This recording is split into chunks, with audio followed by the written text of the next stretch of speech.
बोला. सर तुम्ही कसं काय भिजला? मी अरे लय मोठा पाऊस यायला लागला होता येताना म्हणून भिजलो मी.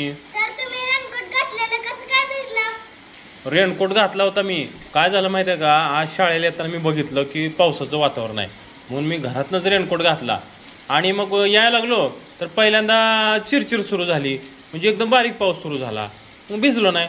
थोडं पुढं आलो, रिमझिम रिमझिम रिमझिम रिमझिम पाऊस. मग त्याच्यामुळे पण मी भिजलो नाही.